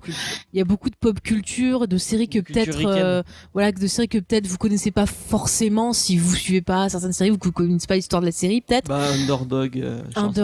Underdog, il y a eu un dessin animé qui était sorti. Charles sans charge, on connaît, ça passait sur la une. Mais c'est connu, Charles sans charge. Mon petit James, il y a que toi qui connais pas, hein. J'ai vu toute la série sur la une, moi. Oh, fais gaffe. Mais c'est connu. Arrête. Non, mais c'est connu. Non, mais genre, il y a d'autres séries. Si, les Jefferson, c'est connu. Mais bon, enfin, vous verrez, vous nous direz ce que vous connaissez pas. Mais je trouve que dans l'ensemble. Bouge ton cul, mec. Bon, bref, on va faire. Vous comprendrez, c'est fin de saison 6. Bouge ton cul, mec. C'est super raciste. On va se calmer. On va se calmer. C'est la voix qui fait. Hein, c'est la voix qui fait, c'est pas notre faute. Non, mais bon, enfin, globalement, c'est que ça tient la route, c'est quand même bien fait. Ouais.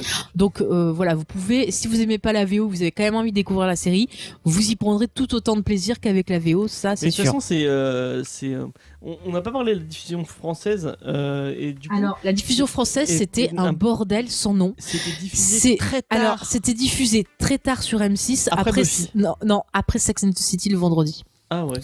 Et moi du coup ce qui m'a sauvé, donc du coup j'avais commencé à regarder sur ça, sur la 6, et après Paris Première le passait le samedi soir vers 19h, entre 19h et 20h, il y avait 2 épisodes, et du coup j'ai regardé la suite là moi.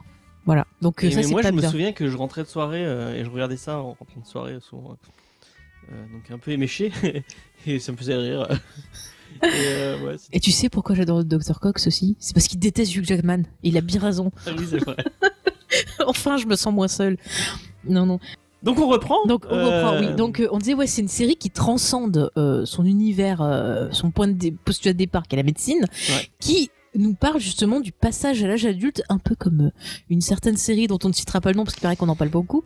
Mais de quoi, Buffy? Chut, fallait pas le dire. Oh. Tu l'as cité tout à l'heure. Hein. J'ai pas fait exprès. J'ai pas fait exprès. Non, mais c'est vrai que c'est une série qui, au fur et à mesure, on suit les personnages qui vont justement être moins gamins, qui vont découvrir la vie. Oui. On est sur ça. Tu préfères l'épisode musical de Buffy ou de Scrubs? Tu dois choisir un seul épisode. Je peux pas. J'aime les deux. Tu dois choisir. Mais je peux pas. J'aime trop celui de Buffy. Tu choisis celui de Daria. Oh putain. Non, on va pas commencer à chanter celui de Daria, va pouvoir. Son tête mort de père. C'est horrible cet épisode. Bon, bref. Comment déjà ça la mère, le truc avec la mère?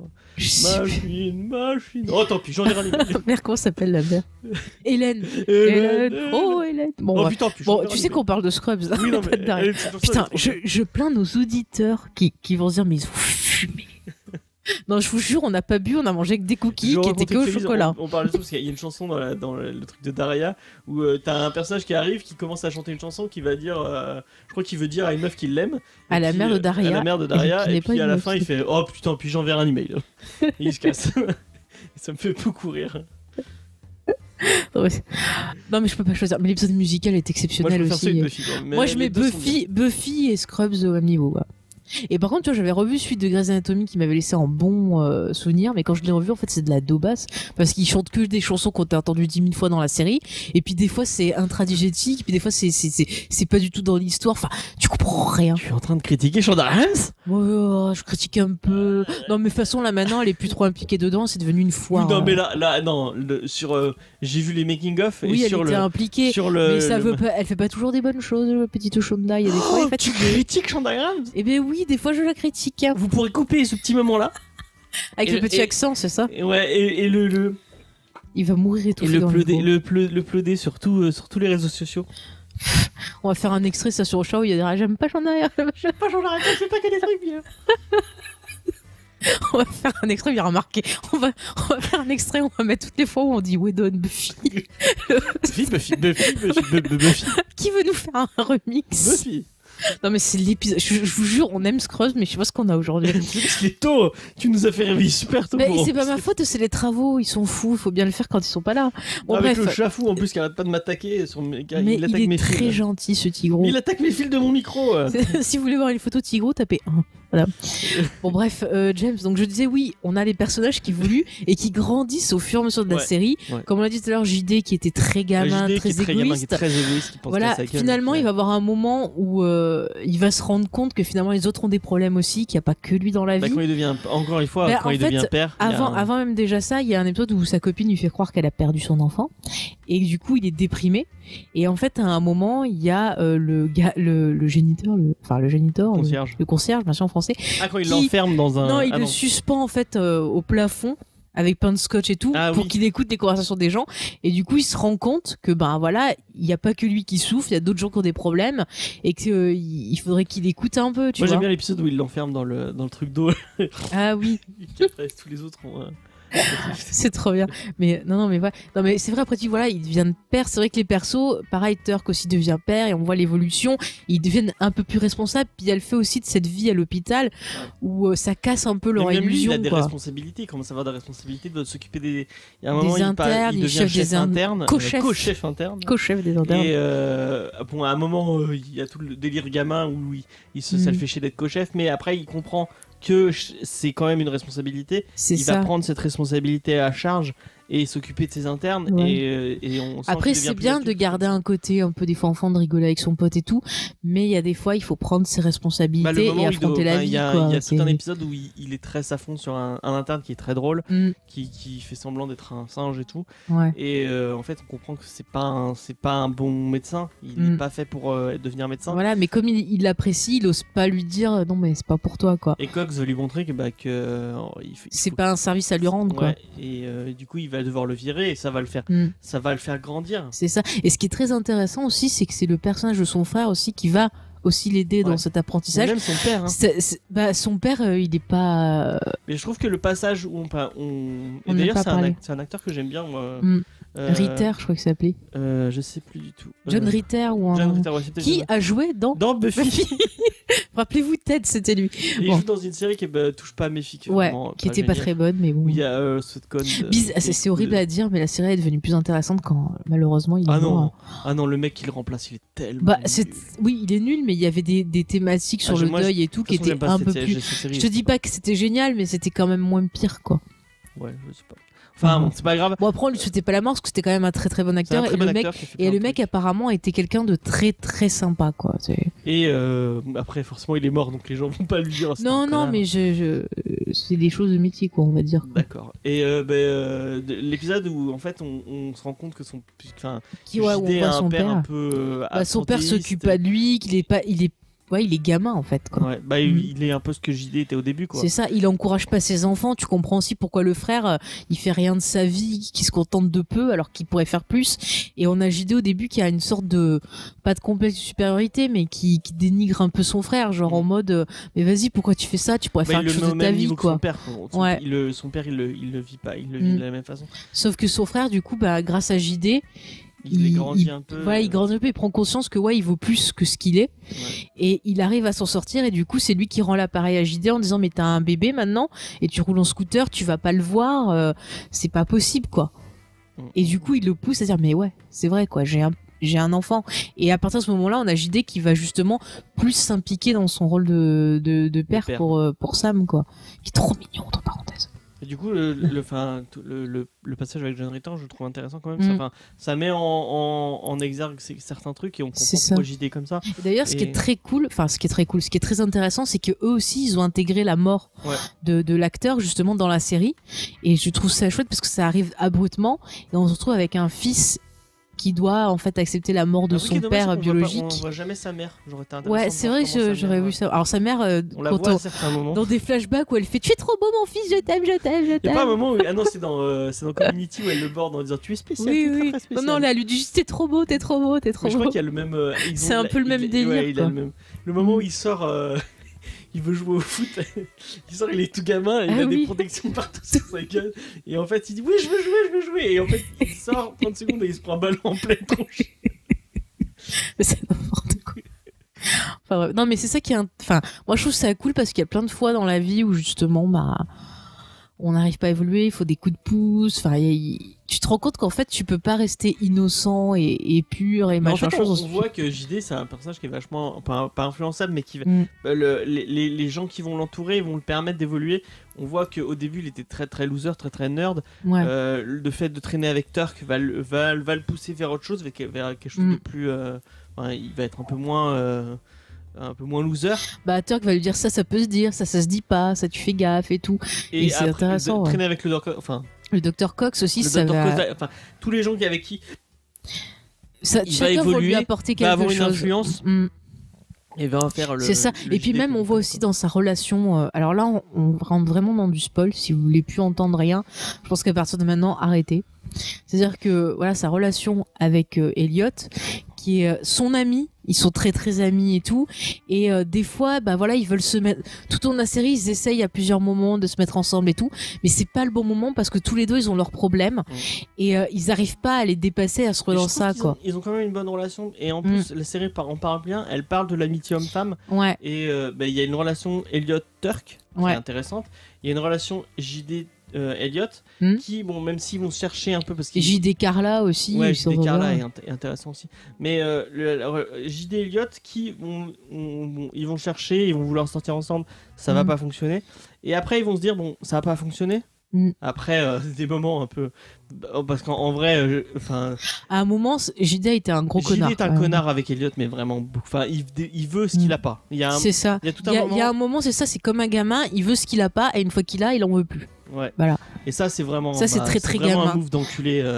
Et Elliot, elle n'arrivait pas à être avec lui parce que elle savait pas ce qu'elle voulait aussi. Et après ce moment-là où bon bah c'était pas cool ce qu'a fait JD. Ouais. Elle lui fait savoir et elle a raison de lui faire savoir. Les autres aussi lui font comprendre que c'était pas bien ce qu'il avait fait aussi quoi. Après ils ont une relation plus d'amitié où ils s'entraident et où ils évoluent ensemble. C'est ça. Et du coup cette relation elle est bien. Elle est cool. Et puis ce qui est bien c'est au moment de la saison 8 justement à un moment en fait ils se rendent compte mais c'est bizarre, on n'arrête pas d'être tout le temps ensemble, quand t'as le petit je t'aide, on passe des soirées, enfin ça c'est dommage, ils agissent comme un couple et au bout d'un moment ils discutent, ils disent mais non mais ils se rendent compte qu'en fait ils sont faits pour être ensemble, tu le vois tout au long de la série, ils s'entendent super bien et tout. Pour moi ils ont jamais vraiment été amis, seulement ils n'arrivaient pas à comprendre, ils étaient dans l'autodestruction. Ils étaient amis, ouais mais le fait de se dire on reste juste amis, on passe pas au stade supérieur alors que visiblement c'était ce qui pour moi logique dans la façon dont ils sont, c'est qu'ils étaient tous les deux dans l'autodestruction. Bah si j'y crois. Ah ouais. Oui j'y crois. Je croyais que tu vois. Non mais il y a des choses ça se voit, mais je dis juste qu'ils sont tous les deux dans l'autodestruction donc forcément ça pouvait pas marcher. Mais en saison 8 ils ont évolué, ils ont mûri tous les deux et ils discutent, ils se disent mais pourquoi ça marchait pas, nana, pourquoi ils se prennent la tête et tout. Et là on a le docteur Calso qui dit mais c'est bon, arrêtez de prendre la tête, retentez, vous avez envie d'être ensemble, soyez ensemble, point. Et puis vous en foutez des autres, dépressions, faites ce que vous voulez. Et c'est vrai qu'on voit qu'avant aussi, pourquoi ça ne marchait pas, parce qu'il y avait toujours quelqu'un qui disait quelque chose, qui se moquait, qu'ils avaient peur de ce que ça allait dire et tout, et là ils s'en foutent. Et à partir de ce moment-là, on voit que leur relation, elle est très bien, quoi. Enfin, moi, j'aime beaucoup cette finalité. Ouais. Et c'est pour ça que je voulais parler un peu de la fin de la série. Parce que pour moi, c'est la fin de la série. Pour moi, la saison 9, je vais en parler dans quelques instants. Mais cette fin de saison 8, mais comment j'ai pleuré de ma vie. Moi, je vais être sincère avec vous, j'ai pas voulu regarder. Enfin, attends, là, on est sur la 8. Bah, j'ai vu la fin de la 8. Ouais. Je l'ai vu qu'une fois, je crois que je l'ai pas regardé plusieurs fois. Ah, mais c'est dur. C'est dur. Parce qu'en fait, à la fin de la série, pour ceux qui se rappellent, JD finalement décide d'aller travailler dans l'hôpital de son ex pour pouvoir se rapprocher de son bébé, pour pouvoir le voir tous les jours. Parce que alors, ce qui est très drôle, c'est l'ex de JD qui finit avec l'ex d'Elliot, le fameux Shane. Ah oui, j'avais oublié. Ouais. Ensemble. Et du coup, c'est là qu'on voit à quel point. Moi non plus. Hello, Shane, comme il dit, bon, bref. Donc, Grey's Anatomy, il est encore pire. Ouais, attends, il y a pire, il y a dans Scandale. Oui, dans Scandale, c'est un con. Bon, bref. Et donc, je veux dire, c'est là que tu vois que JD l'a évolué parce qu'il fait passer son enfant avant lui. Tu sens qu'il a pas envie de partir du Sacré-Cœur parce qu'il y a son pote, il y a le Dr. Cox, il y a Elliot et tout. Mais il sait que c'est bien pour son enfant qui se rapproche pour pouvoir être là, présent pour lui. Donc c'est une belle finalité, il a grandi quoi. Il devient lui-même son propre Dr. Cox en quelque sorte, parce que Dr. Cox c'est son père. Tu vois. Et du coup, c'est non, Elliot elle reste là puisque Elliot elle vit avec lui mais elle ira bosser là quoi. Ouais. C'est tout. OK. Puisqu'elle est dans son cabinet privé et tout ça. Pour l'instant, elle part pas. Bon, bref, mais en tout cas, c'est super triste qu'à la fin, ils disent au revoir tout le monde au Dr. Cox et tout. Et le Dr. Cox lui fait un câlin, je crois, ou lui dit un compliment. Ça y est, il en peut plus. Et rien que de le voir, c'est genre, oh mon Dieu, il lui dit un compliment. Tu pleures trop, quoi. Et à la fin, il y a cette scène. Pourquoi j'aime cette fin? C'est pour la dernière scène qui est géniale, où on a en fait JD qui sort et qui dit ouais c'est triste et tout mais je vais pas les perdre parce que c'est devenu des amis et je vois très bien ce qui nous attend. Et là on a un drap blanc et on voit une projection, je vous jure j'ai des frissons rien d'en parler, on voit une projection de ce qui se passe et on voit justement que malgré l'hôpital, malgré la distance, malgré tout ce qu'ils ont vécu, en fait ça les a rapprochés, se sont créé un groupe d'amis et le mentor est devenu, tu vois, une famille, c'est devenu une famille et qui vont rester ensemble et tout, et on voit l'évolution, on voit qu'il aura un enfant avec Elliot, ce qui est confirmé par le spin-off. On voit aussi que Sam, donc le fils de JD et du coup la fille de Turk, dont je me rappelle, c'est quoi son nom, Isabella, vont se marier et que les deux sont à fond. Et juste cette image, mais j'ai pleuré et ri en même temps, quoi. C'est trop bien. Mais vraiment cette fin, elle est parfaite parce qu'on a le début où JD apprenait, était le petit Bambi, et la fin où JD voilà, est devenu le cerf. Voilà, c'est devenu le cerf magnifique qui s'est. Non mais je trouve que c'était super beau. Ouais. Et arrive ce spin-off caca qui veut casser tout ça et qui est juste du gros n'importe quoi. Alors je l'ai parce que je suis complétiste et que moi, ça m'énervait. D'accord, je vais être sincère avec vous. Mais je ne le conseille pas. Je ne le conseille pas. C'est-à-dire que ABC on dit alors l'autre il veut plus venir, on va dire qu'il vient quand même faire des guest stars avec Elliot pour 2-3 épisodes. Bon, il vient genre franchement au début de la saison, je sais pas, dans quelques épisodes pour faire une espèce de transition, mais c'est vraiment, tu vois, toucher son chèque. Ils ont gardé. Alors attends, ils ont regardé Turk, ils ont regardé le Dr Cox et ils ont regardé, je crois, Kelso. Ils ont viré tous les autres et en fait ils ont dit que l'hôpital il avait été rasé, qu'à la place ils ont fait l'école du Sacré-Cœur et du coup là on suit, donc c'est même pas des internes, c'est des jeunes qui apprennent quoi, avec les cours et tout, et les persos sont pas intéressants, on n'a pas du tout le même ton, que tu sens que je sais même plus si Bill Lawrence il a participé à cette saison là, je sais plus, mais c'est pas terrible. On a le frère de James Franco, voilà, pour te dire. Des Franco. Mais il était déjà dans la saison 8. Non, il arrive dans celle-là. Non, et on retrouve une des dernières internes qui était après dans la série Happy Ending, la blonde là, ouais. Donc elle était très sympa comme perso. Et moi, ça marche pas. Ce qui était la force de Scrubs, qui était ce mélange de sentiments, de drôlerie, de plein de choses, on le retrouve absolument pas dans cet affreux spin-off, et ça n'a pas marché, ça s'est arrêté quoi, et c'est une honte parce que on a une fin qui était parfaite, qui était magnifique, je regarde parce que voilà. Tu vois, elle tourne la tête vers ses DVD. Non mais voilà, on avait une fin qui était parfaite, qui était pleine d'émotions, qui était voilà, la fin d'un livre, on avait évolué. Ouais, c'est comme la fin d'Harry Potter, et si d'un coup on vous faisait par exemple une pièce avec le fils d'Harry Potter qui a des problèmes avec sa famille, bon, je peux pas partir. Bon, on va brûler des DVD tout de suite. Brûlons. Non mais voilà, c'était super maladroit de la part de ABC et ça avait été mal reçu. Je me rappelle à l'époque sur certains forums, je discutais avec d'autres fans de la série et tout, et vraiment c'était pas super bien reçu, c'était vraiment une belle erreur quoi. Ouais, fallait mieux regarder Cougarton. Ouais, Cougarton, moi j'aime beaucoup, j'espère qu'on en parlera un jour. C'est une belle évolution de Scrubs, Cougarton. Ouais. Après, c'est vrai qu'au début Cougarton, il y a eu un petit souci, c'est que sur la première saison, il était parti sur une idée qui n'était pas ce qu'il voulait faire, et après il est parti sur autre chose, et c'est là que c'est à partir de la saison 2, c'est là que ça devient plus intéressant, et plus on avance dans la série, plus ça devient riche en émotions. On vous en parlera et c'est cool. Ouais. Et d'ailleurs ce qui est très intéressant, c'est que Courtney Cox, elle apparaît dans la saison 7 ou 8. Elle apparaît dans la saison 8 parce qu'elle remplace Kelso, et en fait elle avait par exemple avec Bill Lawrence, elle dit écoute, viens sur ma série, on va voir comment ça marche, ta façon de travailler avec la mienne, avec les autres et tout, et si ça marche bien, on fait un projet ensemble. Non, pas VIP, le truc qu'elle faisait, où elle faisait un truc de la série qu'elle a fait juste avant Dirt, voilà. Non, je crois pas qu'il ait bossé dessus. Non, mais en fait, ils avaient parlé qu'ils voulaient faire donc ce projet de Cougarton, et du coup, c'est pour ça qu'il l'a invité sur la série, parce qu'il a dit, viens, comme ça on voit comment ça se passe et tout. Et donc, il a vu que ça marchait bien, et il a vu que le courant passait bien entre Courtney Cox et sa femme. Donc, du coup, c'est pour ça que dans la série, elle joue dedans, et qu'elle fait sa best friend. Il a ramené tous ses potes dans cette série.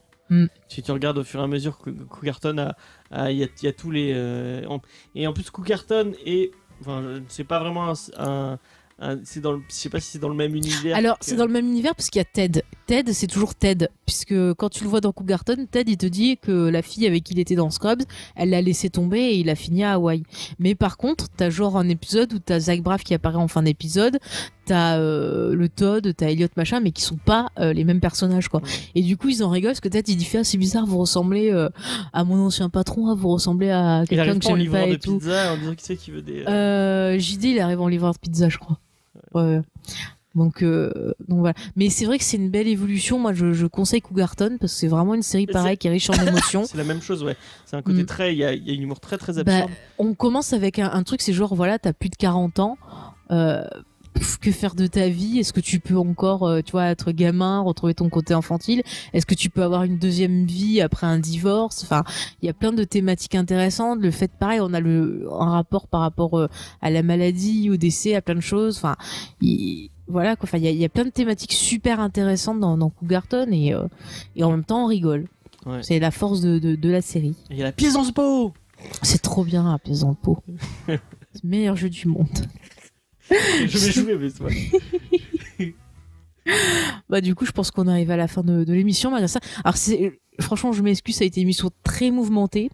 On a eu pas mal d'interruptions. Enfin, vous l'entendrez pas au montage, mais vous comprendrez pourquoi on est fou. Le monteur magique fera son travail. Et vous n'aurez aucune interruption. C'est génial. Vous aurez peut-être même pas les interruptions de notre mascotte. Fantastique. Ah, faut virer ça aussi. Bon, non, mais tu peux le laisser, je m'en fiche. Hein. Il va être mondialement connu, ce chat. Non, mais en tout cas, Scrubs, c'est vraiment une série. Les fils, moi, ça me va. Moi, je disais Scrubs, c'est vraiment une série qu'on vous conseille parce que, comme vous l'avez dit, ça raconte plein de choses. Elle est très très riche. Après, peut-être que l'humour ne touchera pas, mais. On n'a pas parlé autant que Lost ou Buffy dans les émissions, mais c'est quand même une série étalon pour moi en tant que. C'est pas ma. On a parlé beaucoup de sitcoms, c'est pas ma sitcom préférée. Moi, c'est dans mes sitcoms préférés, tu vois. Je préfère The Office quand même. The Office et Park and Rec, quand même. Alors, tu vois, moi, je mettrais Scrubs, Park and Rec et je mettrais The Office en dessous, quand même. Ah ouais? Bah, sur les dernières saisons, je trouve que ça retombe un peu là. Je les ai revus récemment pour préparer une certaine émission. Et voilà, quoi. Et un peu en ça. Mais il y a beaucoup de bonnes sitcoms aussi, mais je trouve que c'est cool. Arrested Development, c'est pas mal. On en parlera aussi. Que j'allais dire, je fais du teasing dans cette émission. Il n'y a pas Chris Pratt dans. Il n'y a pas Chris Pratt dans son. Ouais, c'est vrai. Il n'y a pas Michael Scott dans Scrubs. Ouais, mais bon, je suis désolé, JD. Il y a le Dr. Cox. Il y a le Dr. Cox. Le combat, Michael Scott. Ah, le Dr. Cox. Dr. Cox, tu préfères? Dr. Cox Forever. Non, je préfère Michael Scott quand même. Ah, Dr. Scott. Dr. Scott. Le Dr. Scott. Voilà. J'arrive plus à parler, tu m'énerves. Le Dr. Cox. Steve Carell, il aurait fait un super personnage de Scrubs. C'est dommage. Mais Steve Carell, franchement, c'est un mec qui peut jouer n'importe quoi. Ouais. En fait. Franchement, ce gars, je l'ai redécouvert. Est-ce qu'on est en train de partir sur The Office? Non, je ne sais pas, non. Mais regardez Scrubs, franchement, regardez Scrubs. Mais je trouve qu'en série médicale, c'est vraiment ma préférée. Ouais, moi aussi. Après, voilà, comme je vous disais, je vous encourage à aller voir The Resident, aussi, qui a commencé, qui est très cynique. Après, on aime bien qui est très intéressant. Mais pas pour les mêmes raisons. Non, mais Grey's Anatomy, un jour, faut qu'on fasse une émission. Les premières saisons, il y avait plein de choses intéressantes, mais alors là, les dernières saisons, c'est devenu un vaudeville. C'est drôle, mais c'est drôle.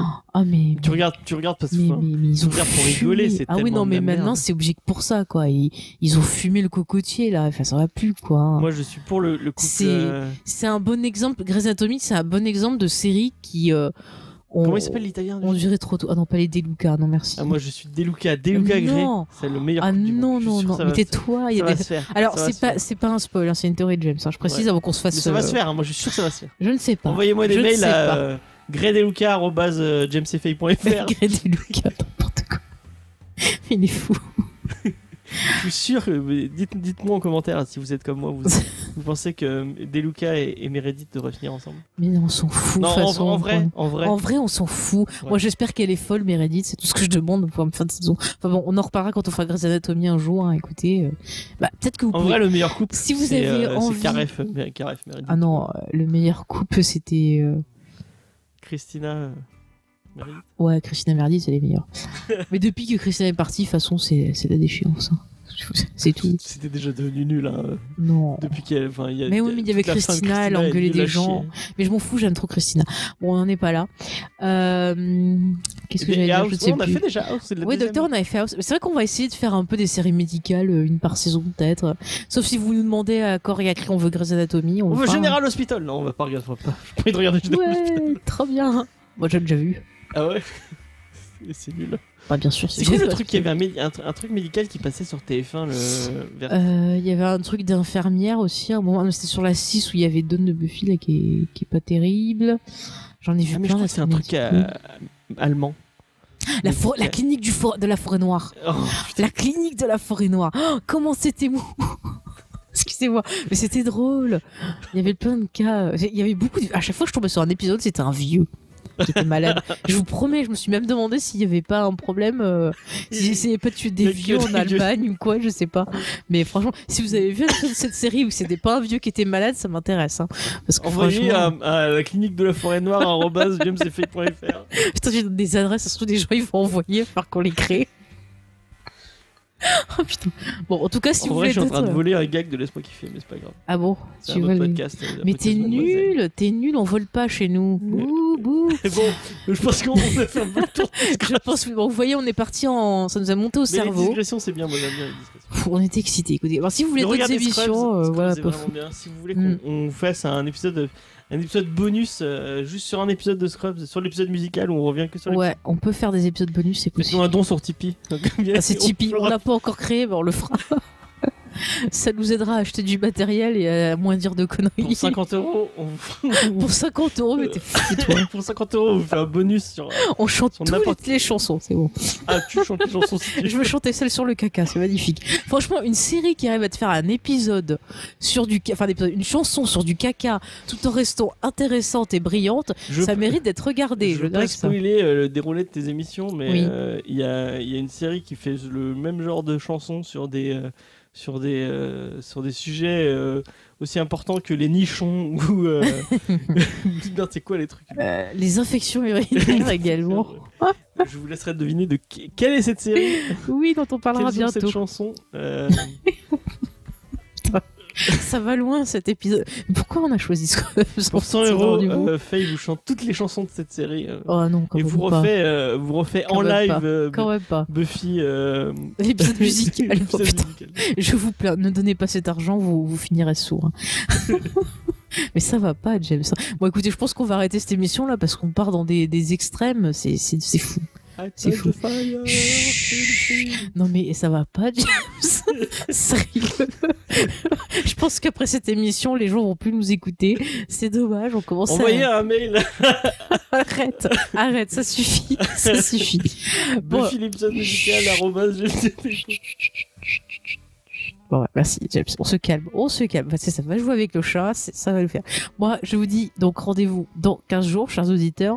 Alors, il me semble que normalement, la prochaine émission, c'est sur une certaine série qui se passe dans une certaine ville. Avec un certain Bill Peter Sarsgaard. Comme on l'appelle, qui nous fait très peur. On vous mettra des belles photos de lui, vous verrez, c'est très angoissant. Il vous regarde pendant que vous dormez. Ah non, mais t'imagines, je dors, je me tourne, il est dans le lit, mais je me pisse dessus. Hein. Oh là là là là. Oh là là, il me fait trop peur ce monsieur. Bon, vous voyez, ça va être rythmé. Bon, en tout cas, on aura peut-être un invité sur scène-là, si jamais il a toujours envie de venir après avoir écouté celle-ci. Je ne sais pas. Avec Bill Peter. Bill Peter en invité. Bill Peter qui sera en invité avec nous. Salut Bill Peter, qu'est-ce que tu penses de ta série? Ok, d'accord, tu dis rien, tu nous regardes. Bon, c'est pas grave. Non, bah, on va arrêter là, James, on peut plus. Bon, alors, chers auditeurs, si vous êtes toujours là, que vous n'êtes pas partis en disant c'est quoi, c'est con, vous pouvez retrouver les autres émissions donc sur Spotify, sur vos applications préférées de podcast. Si vous avez envie de laisser un commentaire, malgré tout, pour dire oh là là, ils vont pas bien. Si vous aimez Bill Peter Sarsgaard, vous pouvez envoyer un mail à Bill Peter Sarsgaard. Arrête. Oh là là, je te fais plus de cookies, hein. C'est la dernière fois. Elle a mis des trucs spéciaux dans ses cookies. J'ai rien mis, j'ai mis que du miel dans les cookies. Oh. C'était du miel un peu spécial. Mais non, c'était du miel d'acacia. C'était très bon. Bon, en tout cas, vous savez, comme d'habitude, vous pouvez venir nous rejoindre sur le Discord si vous voulez discuter de la série, sur les réseaux sociaux, par mail. Vous savez, on est là pour discuter avec vous parce qu'on aime bien ça. Si vous parlez de cookies, de miel, ou demandez à James s'il va bien dans sa tête et dans son esprit, n'hésitez pas, on est là pour ça. Voilà. Ouais, on finit sur ça. Voilà, ben rendez-vous dans 15 jours. Salut. Excusez-moi, je m'étouffe. Au revoir, à 15 jours.